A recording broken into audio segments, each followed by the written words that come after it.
At dusk, the bog hummed and the wire sang. He lifted the lantern, froze, a cow moose, massive, breathing steam, a calf pinned under barbed fence. "Don't move," he whispered. "She won't run," someone lied on the radio. Then she stepped sideways, shielding the calf, and looked straight at him. Why him? The bog wore evening like a bruise that saturated violet between daylight and the first honest dark. From the ranger shed at the firebreak's edge, Caleb Hart stepped out with an enamel mug and a habit of scanning the world before it scanned him. The sodium yard light hiccuped, steadied, hiccuped again, throwing a restless cone across sedge and crushed gravel. Beyond it, the bog's low mirror of sky held a smear of cloud and the shy prickle of a first star. He felt the pressure change before the gauge told him. A small ache gathered behind his eyes, the way weather puts its thumb on a man's brow. Inside the bay, the door hung half-raised, a patient jaw full of shadow. The wick of his lantern breathed a steady orange on the workbench, a tame heart inside the gloom.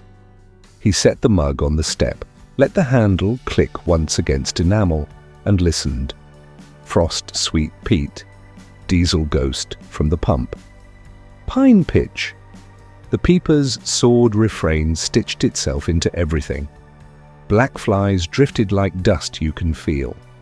A northerly thread slid down the collar of his jacket and rode his spine, cool and thin. He rolled his shoulders, sipped the bitter dregs, and said, "Steady, Hart." The breath that carried the words turned white, then disappeared into the violet. He should have been thinking of eggs and the skillet he swore was clean. Instead, his attention combed the yard, the fence line, the ditch cut for drainage. The radio at his hip gave a lazy crackle and went quiet again. Somewhere, far but not far, water popped in the dark like a knuckle. The bog hummed and hummed, a low machine made of frogs and wings and wet. He moved to the lip of the light and lifted the lantern. Its little flame made a bright coin that rolled outward over the purple skin of the clearing. Gravel clicked under his boots, mica winking. He breathed through his mouth to keep the scent steady. "If it's nothing, you'll laugh later," he told the night. But the night only answered with its one long chord. Then it came, thin as a thought and twice as sharp, a wire singing from the firebreak fence. Twang! He turned toward it before the note finished being itself. Another breath of wind braided sedge and metal. Twang again, curious, insistent. Caleb's attention narrowed to a point. "Hear that?" he asked the dark. The dark hummed back and held its breath. Something waited there. The shape waited where the tree line loosened into clearing. Yard light flicker glazed the sedge, and then she stepped through it. A cow moose, huge as a truck hood, dark hide glossed damp, breath pouring in white plumes. Caleb's throat tightened before he knew why. The fence line answered with a faint, unhappy twang. The calf lay half under the bottom strand of barbed wire, hips caught, hide scored raw where it had thrashed, flank pumping fast, muzzle flecked with mud. One leg kicked weakly, scraped gravel, and went still. Caleb felt his body try to back away while his hands floated forward, as if to show he carried no threat. The cow came on, not a charge, not the blind thunder from training videos, but a heavy, deliberate closing of distance, step by soundless step. She stopped at the gravel lip of the equipment bay, a single length from the threshold, head low, ears shifting like satchels catching wind. Yard light caught her eyes and made them whine, brown, wet and bottomless. They fixed on him as if language still existed and had moved there. "Easy, girl," Caleb said. Voice dropped to where men talked to skittish horses and dogs. "I see her." The radio exhaled a whisper, then fell quiet, as if it knew to listen.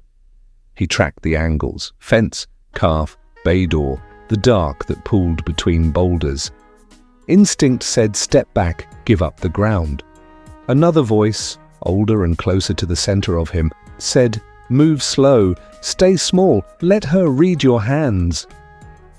The cow huffed. Steam rolled from her nostrils and broke apart. She did not lift her hackles. She did not break eye. Not aggression, he realized.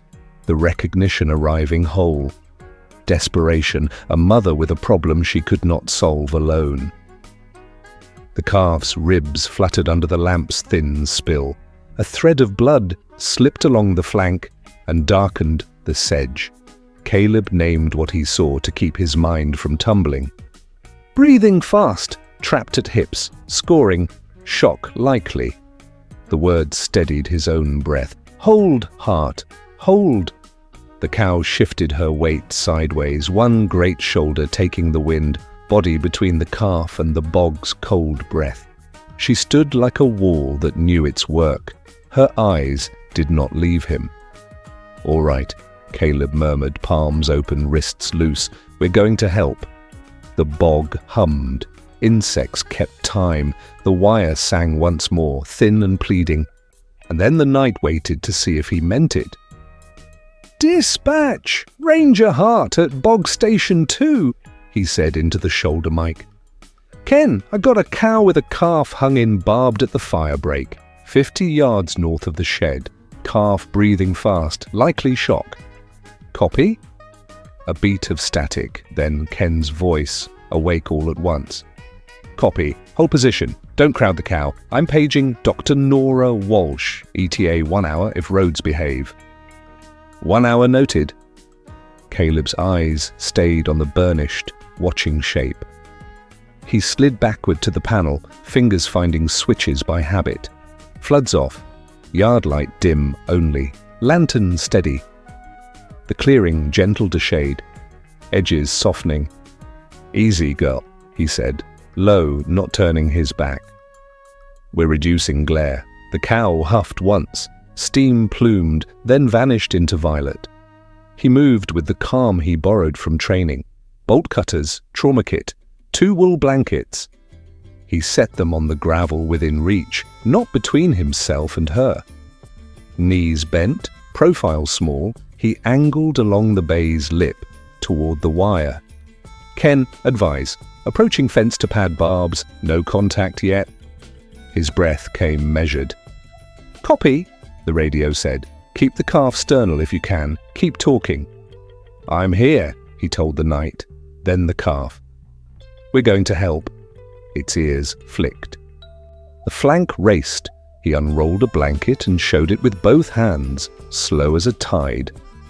Soft, he said, just a cover.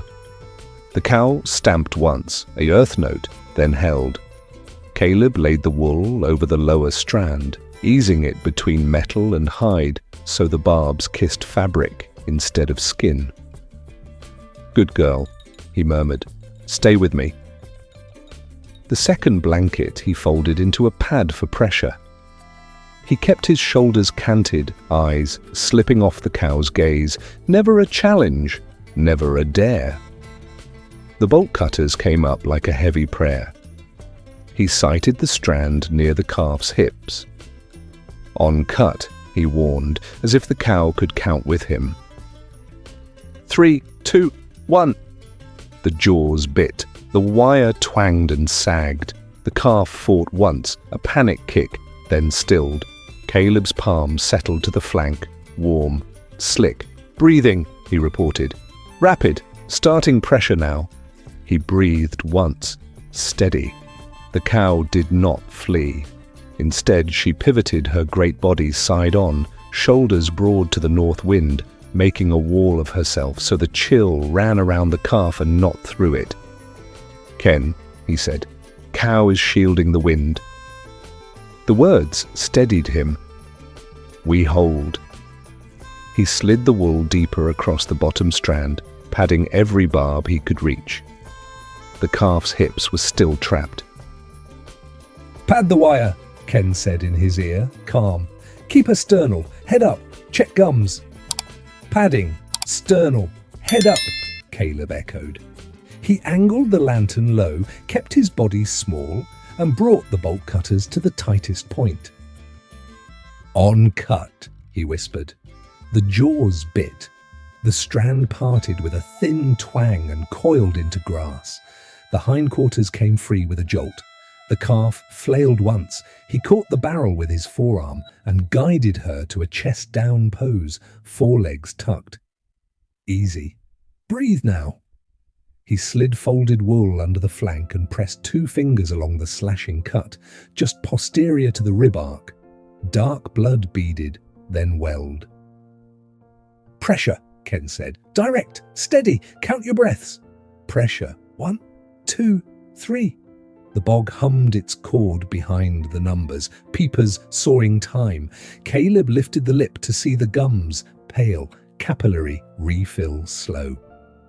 Gums pale, shock likely. Keep her warm, Ken said. No milk, no water, warm air only. Watch respiration. Caleb shrugged out of his jacket and built a windbreak with it and the second blanket, tucking edges around fence posts and the calf's shoulders. The cow shifted, broadside to the breeze, adding a living wall. Good girl, he told her. Hold that wind. He cupped his hands over the calf's muzzle and drew the draped cloth around them to make a pocket. He breathed into it, warming the air she pulled. Slow is fine, he murmured. Stay with me, little one. The chest fluttered against his forearm. He counted again. Respiration 68, 66. Keep the head aligned, Ken said. No roll, keep her chest down.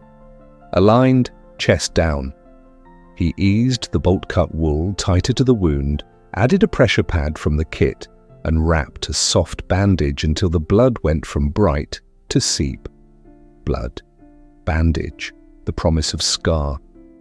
The calf licked once at the cloth, tongue tentative. He felt a small ripple move down her throat, one weak swallow, imagined. Caleb closed his eyes and let the relief touch him, then opened them to the work. We have a swallow, he said. She's trying. Gravel murmured before the truck appeared. Headlights went dark, well short of the shed, and the engine fell to a hush that seemed to widen the night. Dr. Nora Walsh stepped down in a wool cap and field vest, hands empty, posture loose the way people move when they want predators to read calm. She raised one hand toward the tree line without looking away. Good, Mama, we see you. The cow held her ground exactly 10 yards out, broadside to the wind, breath gusting. Yard light wavered across her flank. Those wine-brown eyes found Nora, then Caleb, then back again, as if triangulating the intent that bound the 2 cones of light. The lantern's warm circle behind him, the dusk's cool sheen around her. No doubt if we can help it, Nora said, voice at the level of rain. Let's keep everything soft. She cracked the tailgate without a slam and brought a small kit, a squeeze bag of warmed saline in a towel, a compact lamp with a hood. Talk to her, she added. Let her borrow your pulse. Good girl, Caleb said. Hold the wind for us. They worked at the edge of the bay's shadow. Nora slid to a knee by the calf, never turning into the cow, never away either. Shoulders canted, head down, eyes quick. Local first, she murmured. She palmed the vial to warm it, drew up anesthetic, and feathered the needle into the wound margins. The calf winced, then settled. That's it. Breathe. She irrigated with the warmed saline until blood ran thinly, pink and clean. Weed scent rose from the hide. Minor gashes, she said, counting. Butterfly those. Caleb set the adhesive bridges exactly where she tapped. Hock here is deep, she added. Fingers at the laceration near the joint. Possible tendon sheath. We won't probe in the field. Antibiotic? He asked. Broad spectrum now, Nora said. Long-acting later. The syringe slid, plunger smooth, Good calf, stay with me. The cow moose huffed once, a low foghorn in the violet. She did not advance, she did not break eye. She angled a little farther to the north, widening the wall of her body against the breeze. See that? Caleb breathed. I do, Nora answered. She's with us. She placed the last butterfly, laid sterile gauze under a soft wrap, and checked distal warmth with the back of her fingers. Perfused? Stable enough to ride the hour we need? She looked to the cow, not quite a bow. We'll bring her back. Night came down like a lid, and the shed breathed with it. The bay door left ajar so the lamp's warm ellipse could spill into the violet, and the violet could answer with the bog's damp breath. The calf bedded on foam mats, heat packs tucked like small suns along her ribs, while the hum outside gathered into one low chord that never ended. Nora rigged the drip with hands that had learned not to hurry when everything else did, taping the line, checking the flow against the calf's throat, then settling on her heels to listen. While Caleb wrote times and numbers on a soggy pad and let his voice bridge fear and calm. Respiration 60, he said, Pink coming back. And the cow at the tree line answered with nothing but presence, standing to windward with that broad chest turned into a windbreak, so the draft folded around them instead of through them. Keep the door, Nora murmured, meaning the exchange of air, the soft threshold where wild and human breathed together without crossing. And Caleb nodded, because the night staggered when the door closed even a little, and steadied when the gap stayed open to frogs and the distant slap of water beyond the ditch. With 15, he lifted the ear, counted, pressed 2 fingers to the jaw, felt the flutter steady. Stay with us, he whispered. 30, and Nora bled a whisper from the line, adjusted the rate, slid another heat pack under the sternum, then smoothed the hock wrap without looking toward the cow, because looking too long meant saying too much. Good mama, Caleb called softly. Hold that wind for her. And the cow's ears clocked toward the bay, and away again, taking the night's inventory, the squeak of a shrew in the sedge, the far groan of a log truck, the wing beats of something that wanted what the bandage would not allow. Seat 45, the lamp guttered once, recovered. The lantern wick made its quiet kiss of sound, while the calf's breaths began to stack, like cards instead of scatter like leaves. 64, he said, then 62. And Nora breathed good, and the bog did not change its note, but the room learned to hear another tone braided through it, a thread of possible. At the hour, the calf sighed softly, licked her lips, and finally settled again, and the door kept its promise to the dark. Grey light lifted from the bog like breath returning to a sleeping chest. The lantern's circle thinned, and the shed's shadows loosened their grip on corners and tools. Caleb flexed cold fingers and leaned in toward the calf, listening with his palm, counting in the quiet. Heat packs had cooled to little stones. The drip ticked its final drops. The calf stirred. A tremor ran from muzzle to hock, definite, and then she gathered her legs. Easy, he said, the word a blanket more than a command. Knees tucked, chest down, she tipped forward, found the floor, and rose a hand's breadth. The tremble became a shiver, then a line of stillness she held. Good, Nora breathed. Hold that. Just breathe. Outside, the night's violet had washed to pewter. Mist made a low river through sedge. The cow shifted closer to the threshold, hooves whispering in gravel, breath pluming in short, patient clouds. She lowed once, a note that touched wood and skin and whatever else stands between creatures when language fails. Caleb looked up, and the look became a crossing. Yard light glassed the cow's eyes, turning them warm brown and endless. He did not finish the sentence that rose in him. He only nodded once, the way men nod at bridges and weather. The calf took another inch of world. She braced, tested the wrap at the hock, and blinked at the open door. The room smelled of saline and peat and the iron line of dried blood. Nora checked the bandage edges, pressed, released, and smiled without showing teeth. "That's a fighter," she said, kept soft for ears that did not need human pride. Gold came slow.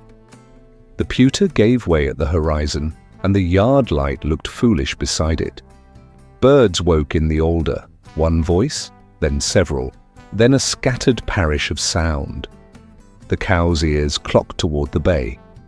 She turned her great head, and for a breath, the three of them, cow, calf, man, stood in one thin seam of light. Then the cow's eyelids fell in a slow, deliberate blink and rose again. Caleb answered without speaking. "We see ya," he said anyway, low.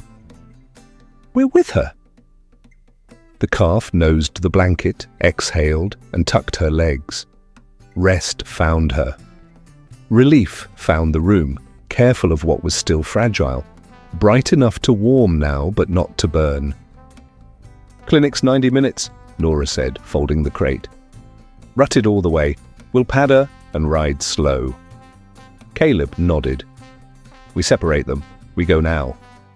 "Minimal restraint. Quiet hands," Nora said. They worked in the mouth of the bay, that narrow threshold where wild breath met lamp-warmed air. The calf lifted her head, blinked, and accepted the palm under her jaw. "Good little willow," Caleb murmured. "Pad, slide, lift. Easy. Chest down." The crate's fleece liner took her weight. The wrap at the hock stayed true. Latch, strap, check. "Vent clear," Nora said. "No fingers near the barbs." The cow paced two slow arcs at the tree line, hooves whispering in sedge, ears tracking each click. She didn't come closer than 10 yards. She held the length of distance like a rope between them, a line they could feel tug through the air.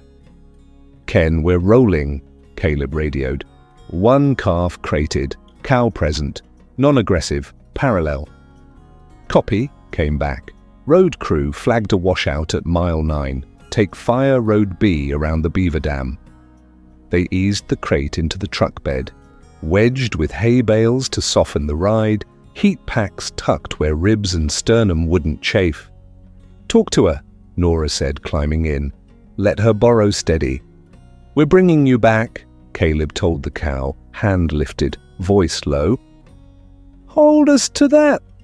The truck idled forward. The cow matched them along the tree line, a dark companion in the corner of sight, dropping out when spruce thickened and rising again when the road opened to bog and sky. Ruts grabbed at the tires. The crate hummed against the floor. Caleb called out numbers like a litany. Respiration 60, 62, back to 60. And Nora answered with the rhythm of a metronome. "Copy, line patent, brace intact." At the washout, they took the narrow turnout. Alder brushed both doors, mud jackknifed under the tread. The cow reappeared across a ditch of tea-brown water, walking the far embankment as if the road itself held her off like a rule she understood. "Almost there," Nora said when the sign for the fire tower flashed past. "Keep her from rolling in the crate." "Hand on the frame," Caleb said. "Then I've got you." They crossed the last cattle guard, iron singing under the tires. The bog fell behind, but not the feeling of being accompanied.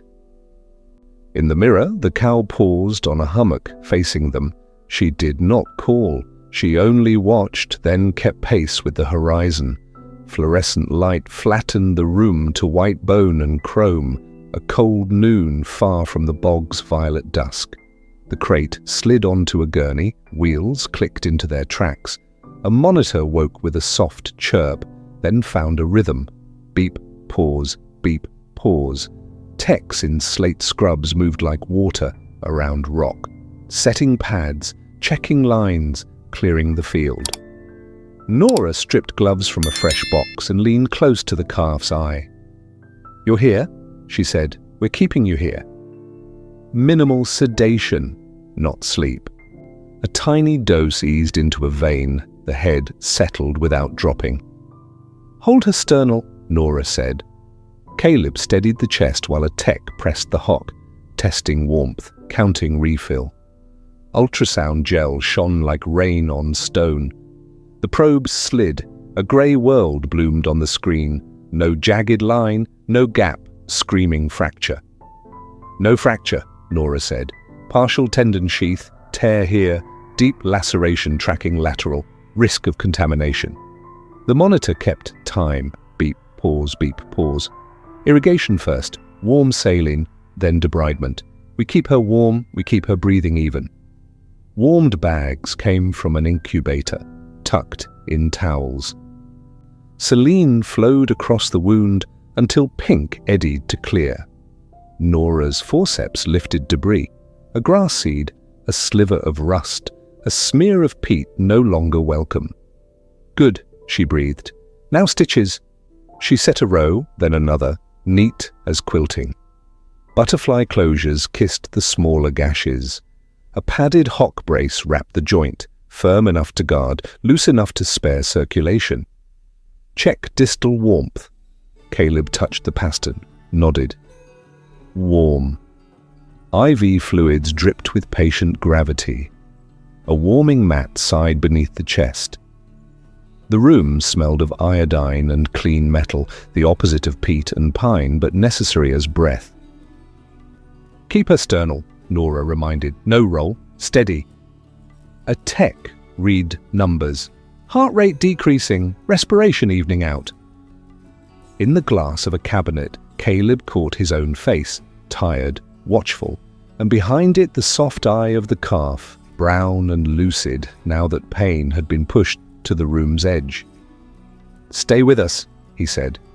The monitor answered with a steadier line. Beep. Pause. Beep.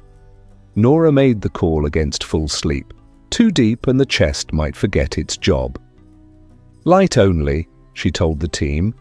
"Pain managed, reflexes intact." The calf blinked, licked once, and settled. Numbers held. Color improved. The white room felt less like winter and more like noon. "She stays," Nora said at last. 24 hours observation, then we plan the road home." Caleb exhaled what the night had borrowed from him. Outside, the bog hummed, distance held like a simple promise. He drove back alone, the road unspooling through alder and cut banks until the bog took the horizon again. The yard light blinked once, steadied. No shape waited where violet usually thickened. Gravel accepted his boots without echo. The shed's mouth stood half open, lantern trimmed low, its little flame holding a circle made for company that hadn't come. He left the truck running a moment longer than necessary, as if a second pair of heartbeats might coax a silhouette from the mist. Nothing answered but frogs and the thin tick of cooling metal. He cut the engine, and the quiet stepped forward. Inside the bay, he set a bundle of browse on the threshold. Willow, alder, a handful of pondweed still wet from the ditch. "For you," he said to the absence. "If you come." The words went nowhere and still felt right. He drew the door down a few inches and left it there, a polite invitation, an open palm. He sat on the step with the lantern beside his knee, watched gnats orbit the glass, and tried to name the hollow space under his ribs. Tired, sure, but not just tired. He remembered the way the cow had turned her shoulder to the wind, the deliberate slow blink at dawn, the rope of air that had seemed to run between her and the shed. Not fear, he told himself, not retreat. Choice. "She knows where we are," he said. "She knows we'll do the rest." Saying it did not fill the yard, but it settled something. He thought of the crate in the white room, of Nora's hands, of the monitor finding its discipline. He thought of the bog's long cord and how, once you heard it, you could carry it like a tuning note inside your chest. He rose, checked the door again, adjusted the lantern wick. Light met mist and went soft, as if the night were kindly but firm. No visitor stepped into it. He folded his jacket on the step anyway. "I'll keep it open," he promised. "I'll keep it gentle." He placed fresh water in a shallow pan, touched the threshold, and whispered, "We'll bring her home, Mama. Hold us to that." Wind combed the sedge and moved on. The yard stayed empty, and the emptiness stopped being a rebuke. It became, inch by inch, a thing like trust, a space someone had handed him to hold without crowding. He guarded it the way he guarded fire, careful, grateful, awake. They brought the calf back to the ranger shed under Nora's plan, not as a trophy, not as a pet, but as a patient passing through. "Field-adjacent rehab," she reminded. "Close enough for care, far enough to stay wild." Caleb nodded. "We'll keep her wild." Week 1, the crate opened to a pen staked just off the bay, reed mats underfoot and shade cloth for calm. Feeding happened through a narrow screen. Bottled formula tapered, ounce by ounce, replaced by a browse mix. Willow tips, alder, and pondweed, dripping tea-brown water. Caleb wore mirrored sunglasses, gloves, and restraint like a creed. "Hands for work, not comfort," he told himself. Breath and heart check steadied. 68, then 62, then a quiet 58.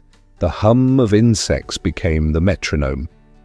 Week 2, the hock brace came off for minutes at a time, then longer. A shallow pan served as a practice pond. Willow waded and leaned, water licking the wrap as she learned to place weight without panic. "Easy pressure, find the floor," Nora coached, her voice low as rain. Caleb stood at the screen, counting steps and breaths, letting the world teach the rest. Sedge rubbing wire, alder tapping rafters, the distant slap of beaver tail. Scent jars opened by the mesh, bog water, crushed leaf, wet cedar, carried the lessons of place without hands attached. Week 3, blood had become bandage and bandage had become scar, a pale stitch along the flank. "Good healing," Nora said. "No heat, no swelling." Willow browsed Willow as if the name had taught her the taste. She reached for alder, tugged pondweed, chewed, paused, chewed again. Caleb kept the sunglasses and the distance, resisting the gravity of softness. "Eat and grow, we are not yours," he whispered, more to himself than to her. Evenings the door stayed ajar to the hum. The pen breathed the bog, and the bog breathed back. Willow stood longer, lay easier, tested short trots that held together. She heard a truck and did not bolt. She heard wind and leaned into it. "That's your windbreak," Caleb said, nodding toward the tree line where a memory waited like a habit. "One day you'll meet it again." By the end of the month, Numbers wrote a new song, steady pulse, measured breaths, clean gait with only a hint of caution. "Likely release," Nora said. Hope moved from maybe to likely, and the shed learned to plan for dawn. No petting, no scratching, no hand feeding, eye contact filtered by glass. Voices kept to a murmur, schedule posted in pencil and followed like weather. Every day, mist drew pale ribbons through the sedge as the bog changed color, violet loosening toward pearl. The yard light clicked off, finally conceding to dawn.